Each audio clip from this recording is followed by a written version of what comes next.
Restoration and liquidation as a single composite judicial act. No registered agents required. For a creditor to place a dissolved BVI company into insolvent liquidation, the creditor must first restore the company. Good news to all creditors.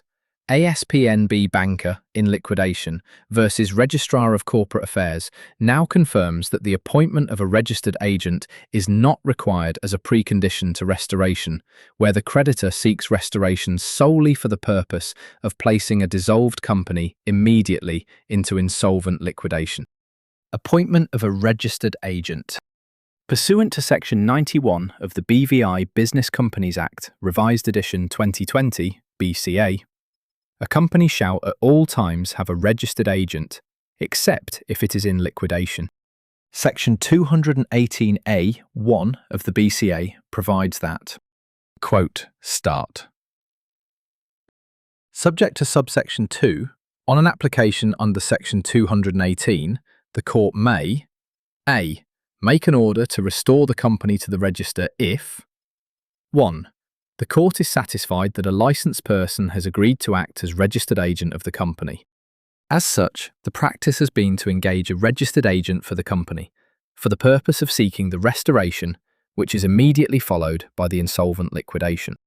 Unfortunately, as happened to the claimant in PNB Banka, in liquidation versus Registrar of Corporate Affairs, the engagement of a registered agent is often difficult for creditors, because creditors will invariably not have all the KYC documents and information that registered agents are statutorily required to obtain.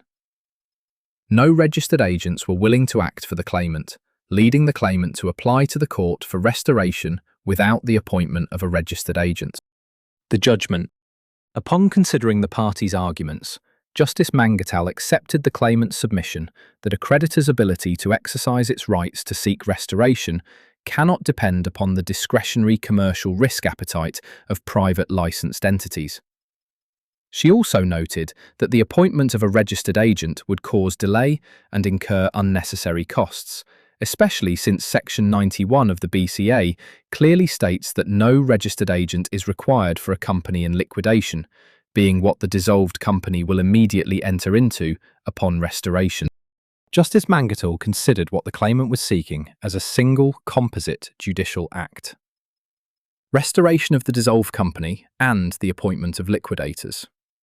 The company, therefore, never exists in a state requiring a registered agent pursuant to the BCA, and hence no registered agent need be appointed for applications of this nature.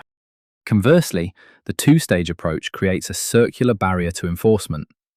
Restoration is required to appoint liquidators, yet the appointment of a registered agent, which may itself depend upon cooperation from those whose conduct may warrant investigation, would become an indispensable threshold condition.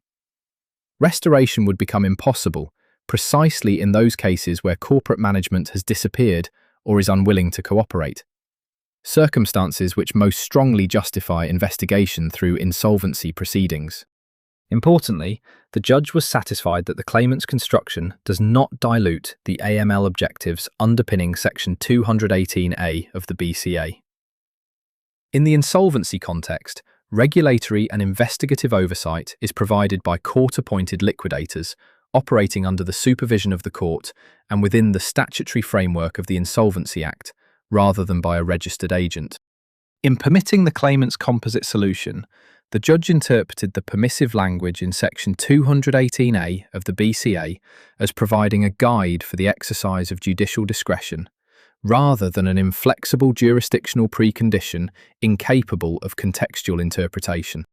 While Justice Mangatal considered leave to appeal unnecessary, she nonetheless granted leave to the Registrar of Corporate Affairs on the basis it concerns important issues that are likely to arise again, and the point is not free from difficulty. For now, this judgment removes a very common obstacle to the exercise of creditor rights and is a positive development in this area of law.